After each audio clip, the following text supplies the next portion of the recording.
While on the surface a simple story about the four March girls' journeys from childhood to adulthood, Little Women centers on the conflict between two emphases in a young woman's life: that which she places on herself, and that which she places on her family. In the novel, an emphasis on domestic duties and family detracts from various women's abilities to attend to their own personal growth. For Jo and, in some cases, Amy, the problem of being both a professional artist and a dutiful woman creates conflict and pushes the boundaries set by 19th-century American society. At the time when Alcott composed the novel, women's status in society was slowly increasing. As with any change in social norms, however, progress toward gender equality was made slowly. Through the four different sisters, Alcott explores four possible ways to deal with being a woman bound by the constraints of 19th-century social expectations: marry young and create a new family, as Meg does; be subservient and dutiful to one's parents and immediate family, as Beth is; focus on one's art, pleasure, and person, as Amy does at first; or struggle to live both a dutiful family life and a meaningful professional life, as Jo does. While Meg and Beth conform to society's expectations of the role that women should play, Amy and Jo initially attempt to break free from these constraints and nurture their individuality. Eventually, however, both Amy and Jo marry and settle into a more customary life. While Alcott does not suggest that one model of womanhood is more desirable than the other, she does recognize that one is more realistic than the other.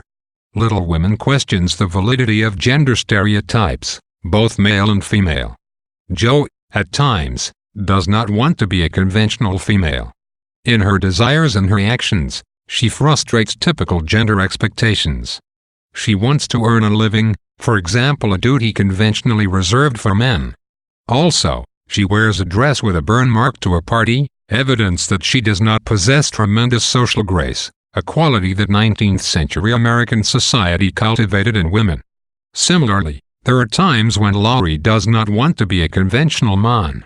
He wants to pursue music, at that time a culturally feminine pursuit, instead of business, a culturally masculine pursuit. Even his nickname, Laurie, which he uses in favor of his much more masculine given name, Theodore, suggests his feminine side. Alcott bestows the highest esteem upon Jo and Laurie, who, in their refusal to embody gender stereotypes, willingly expose themselves to particular obstacles. Over the course of Little Women, the March sisters try to find happiness through daily activities, their dreams, and each other. But when they do not engage in any productive work, they end up guilty and remorseful. When they indulge in selfishness by dressing up in finery, hoarding limes, neglecting chores, or getting revenge, the girls end up unhappy. The only way they find meaningful happiness is when they are working, either for a living or for the benefit of their families. The novel demonstrates the importance of the Puritan work ethic, which dictates that it is holy to do work. This work ethic, in line with the transcendentalist teachings with which Alcott grew up, thrived in New England, where many Puritans lived and where the novel takes place. Alcott ultimately recommends work not as a means to a material end, but rather as a means to the expression of inner goodness and creativity through productivity. Little Women takes great pains to teach a lesson about the importance of being genuine. To make this point, Alcott contrasts the Marches with more well-to-do young women like Amy Moffat and Sally Gardner. Transcendentalists emphasized the importance of paying more attention to the inner spiritual self than to temporary, earthly conditions like wealth and impressive appearances, and Alcott incorporates this philosophy into Little Women. For instance, Meg and Amy constantly struggle with vanity, and eventually overcome it. Amy turns down Fred Vaughn's offer of marriage, even though he is rich, because she does not love him. The March sisters all learn to be happy with their respective lots in life and not to yearn for meaningless riches. The March's snug New England home is presented as more desirable than mansions in Paris. This theme is particularly American, especially distinctive of New England. Unlike their counterparts in Europe, many middle-class Americans at the time did not mind having come from humble origins and did not crave titles or other superficial trappings of wealth. These Americans wanted only what they deserved and believed that what they deserved depended on how hard they worked, In Little Women, music is an interesting relationship to a character's degree of conformity.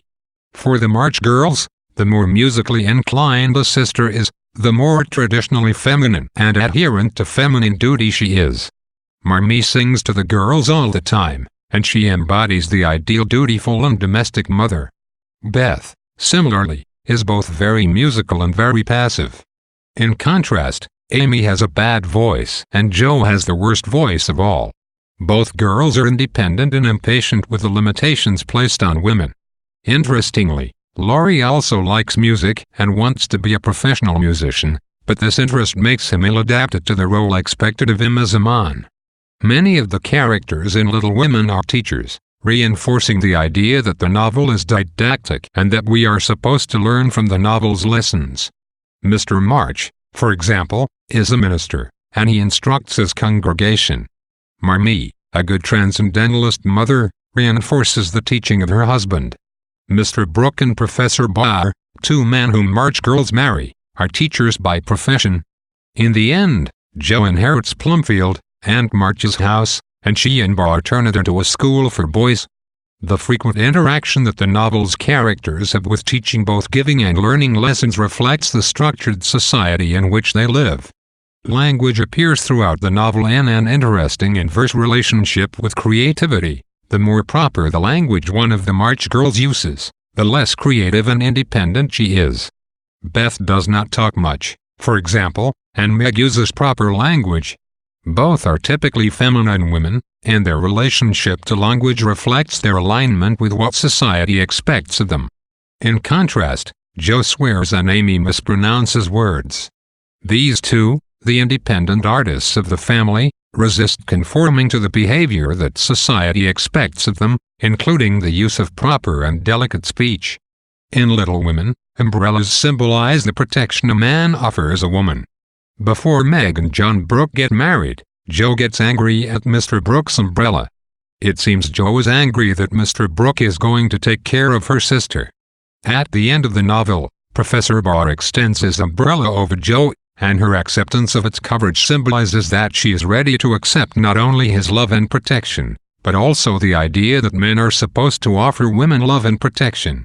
Little Women is filled with images of burning that simultaneously represent writing, genius, and anger. At a party, Jo wears a dress with a burn mark on the back, which symbolizes her resistance to having to play a conventional female role. In anger, Amy burns Jo's manuscript after Jo will not let her come to a play. Whenever Jo writes, her family describes her inspiration as genius burning. At the end of the novel, Jo burns her sensationalist stories after Professor Barr criticizes that style of writing. This fire seems to destroy her earlier self as well, as it marks the end of the fiery Jo of the novel's beginning.